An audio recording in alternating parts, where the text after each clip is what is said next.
Les arbres parlent entre eux. So it is some kind of a network which we can compare to the human internet. C'est tout ce petit filament blanc là. So the principle is very, very similar to what happens in our neurons in brain. It's moving now. Now it's really fast.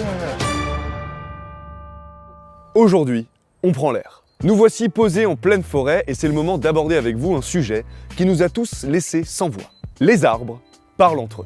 Pas de la même manière que nous, c'est sûr. Tu verras jamais un arbre alerter tout le monde dans la forêt que des randonneurs arrivent. Tu verras pas non plus une jeune pousse embrouiller un vieux chêne parce qu'il lui fait de l'ombre. Tu le verras pas, mais c'est pas pour autant que ça se passe pas. Et nous, quand on a découvert tout ça, il a fallu qu'on en fasse un gros dos parce que c'est quelque chose que tout le monde devrait savoir. Aujourd'hui, on décrypte le langage des arbres avec vous et pour vous.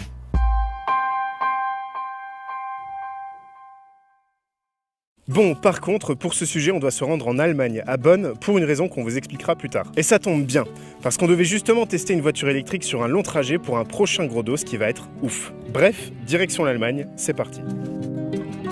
Même si en fait on y est déjà. Belle forêt allemande d'ailleurs.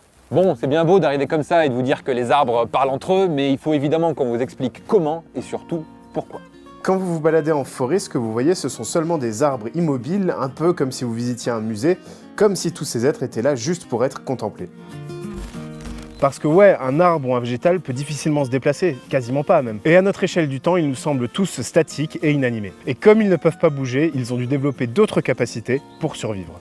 Et pour ça, ils communiquent et échangent grâce à un réseau incroyable et souterrain. Dans la Terre existe un écosystème très complexe, composé majoritairement d'animaux, de végétaux, de champignons et de bactéries, qu'on appelle l'édaphon. On y retrouve donc les racines des végétaux et c'est celles-ci qui permettent aux plantes d'échanger. Enfin, il n'y a pas qu'elles. Elles sont grandement aidées par le mycélium.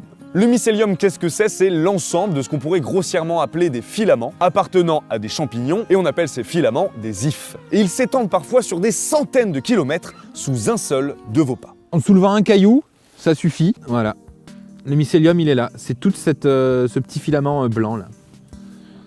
Donc sous la terre, on a les racines des arbres et des plantes, qui se relient pas forcément, et c'est le mycélium qui va donc assurer un contact entre tous ces arbres qui ne peuvent se toucher directement. Enfin, je parle des arbres, mais ça concerne même toutes les espèces de végétaux dans une seule et même forêt. Donc non seulement les plantes communiquent, mais elles échangent même avec des spécimens n'appartenant pas à leur espèce. Et ça, c'est fort. Mais alors, elles s'échangent quoi et pourquoi? Eh bien, nous sommes en Allemagne et on allait rencontrer le docteur František Baluska, qui étudie les racines depuis des années à l'université de Bonn, pour qu'il nous éclaire un peu plus.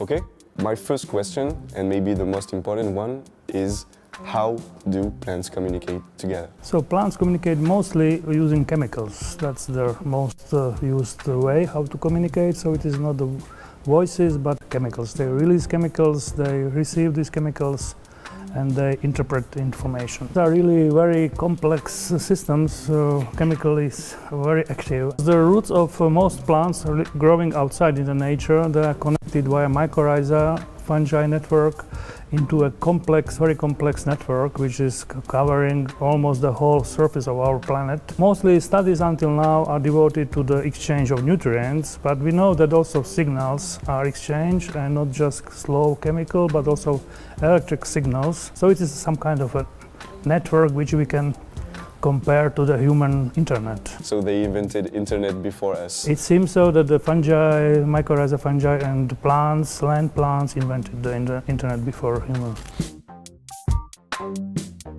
Les végétaux d'une même forêt sont donc reliés entre eux dans le sol grâce au mycélium. Mais comment tout ça s'organise? On pourrait croire que les échanges sont aveugles, que c'est un circuit constant où se partagent les mêmes choses à dose équivalente entre tous les êtres, sauf que non. Et pour comprendre un peu plus cette logique, il va falloir vous faire admettre une vérité supplémentaire. Les arbres ont ce qu'on pourrait appeler une conscience. I think they will be having something like consciousness, or we can call it awareness of environment. So it means they know what is around because this is needed. Otherwise, they would be not able to react properly. Yeah. And so what should do is also not just movement. It is also what chemical should I now synthesize to release, and in order to communicate with another plant, for example. Also, the root, when it is under stress, then it sometimes grows faster to grow away from this bad situation.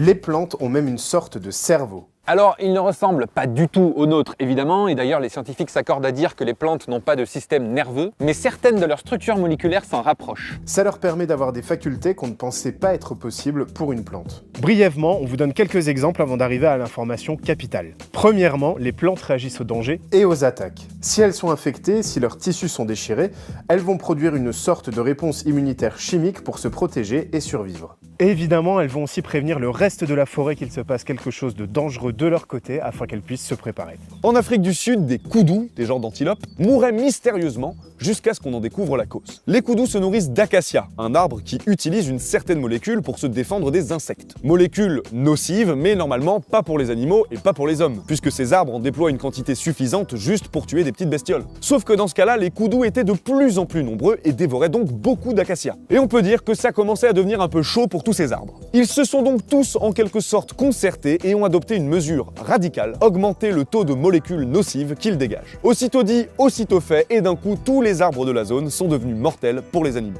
Et c'est donc pour ça que les koudous disparaissaient. C'est stylé.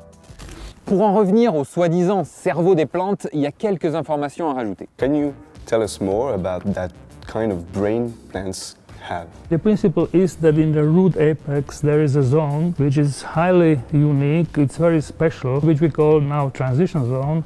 And this zone seems to be specialized for the sensory processing and motoric somehow control. And this can then navigate the root movement towards some source of something special or away from some dangerous place. So the principle is very, very similar to what happens in our neurons in brain.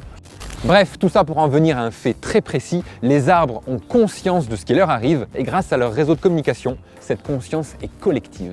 Mais peuvent-ils savoir à qui ils s'adressent? Peuvent-ils reconnaître la plante qu'ils aident ou celle sur laquelle ils comptent pour survivre? Tout naturellement, ce sont les plus vieux arbres qui veillent sur la forêt. Ils ont généralement engendré une bonne partie des autres arbres de leur espèce, puisque les graines ne tombent jamais bien loin de leur tronc. Donc imaginons un vieil arbre comme une mère, dont les enfants ne seraient pas très loin. Ils sont connectés entre eux, évidemment, et ils sont aussi connectés aux autres plantes. La mère nourrit l'ensemble de son environnement, distribue du carbone, de l'eau, des nutriments et tout le reste. Mais peut-elle reconnaître ses propres enfants? Eh ben oui.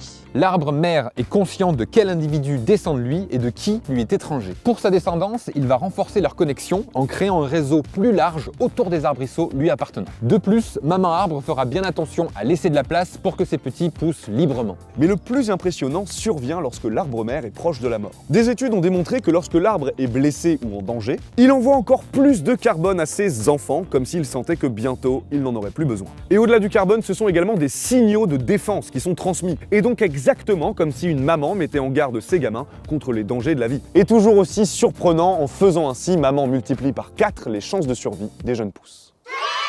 Les plantes, pour la plupart, ont donc des fonctionnements beaucoup plus évolués que ce qu'on pensait. On vous en donne 3 de plus. Elles distinguent la gravité par un système d'équilibre similaire à notre tympan. Des minéraux se trouvent dans leurs racines, dans leurs filaments, et leur indiquent où se situe le haut et du coup le bas. Elles ont besoin de sommeil, si, les plantes dorment. Bon, pas toutes, mais certaines oui. C'est plus un mode veille en fait. Quand la nuit tombe, elles détectent qu'il n'y a plus de lumière et alors elles s'assoupissent. Et ça se manifeste visuellement. À la nuit tombée, les espèces concernées replient leurs feuilles, un peu comme quand on laisse pendre le bras au bord du lit. Et si elles ne peuvent pas dormir, au bout de quelques semaines, elles jaunissent, puis finissent par mourir. Donc on sait que ça existe, on sait comment ça fonctionne, mais les scientifiques n'ont toujours pas compris pourquoi elles avaient besoin de ce sommeil. Et certaines plantes sont même dotées de mémoire. On l'a vu tout à l'heure, les arbres mères qui transmettent des informations à leurs enfants leur permettent de mieux se préparer à l'avenir. C'est une forme de mémoire et il y en a une autre encore plus impressionnante. La Desmodium est une plante unique. C'est la seule aujourd'hui à pouvoir être stimulée sans être touchée. Car ce qui la stimule, c'est le son. Lorsqu'elle entend une mélodie, elle se met à danser d'elle-même en suivant le rythme. Cette danse, elle peut l'apprendre avec le temps, la pratiquer et surtout le plus impressionnant, s'améliorer. Et le professeur et docteur František Baluska nous en a montré une. So this plant, called Desmodium, I've seen that it can dance, it can move, following a rhythm.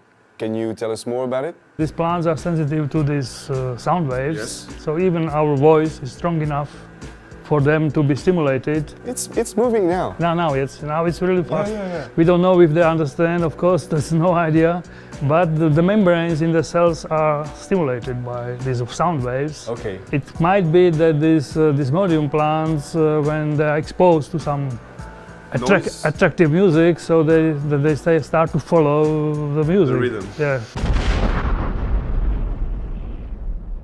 Les arbres parlent. Un langage qui nous est difficile de voir mais qu'on peut aujourd'hui comprendre et interpréter. Ils échangent entre eux des nutriments, de l'eau, du carbone, des informations, des signaux de défense. Ils s'entraident. Un végétal en galère fera comprendre à ses congénères qu'il manque de quelque chose et les autres l'aideront. De même, lorsque ce végétal se sentira mieux, il aidera à son tour les autres. Les plantes dorment, dansent, bougent, sont composées de cellules s'apparentant aux muscles des animaux. Elles ressentent, elles se souviennent et elles partagent. Et tout ça sous nos pieds. Tout cet univers, tous ces échanges, toutes ces discussions, tout ça se déroule dans un monde qui nous échappe et qu'on foule pourtant tous les jours. Aujourd'hui, nous vous avons livré des informations qui ont changé notre vision d'une forêt, d'un jardin, d'un parc, d'un arbre, d'une plante. On espère que vous aurez la même sensation que nous. Et si jamais vous voulez en savoir encore plus, et croyez-nous, il y a encore beaucoup à savoir, on vous invite à checker la description, on vous y a mis un peu de documentation. En attendant la prochaine vidéo, vous pouvez nous suivre sur tous nos réseaux, on vous met ça là. Voilà, c'est mis. Voilà. Salut maintenant. Salut!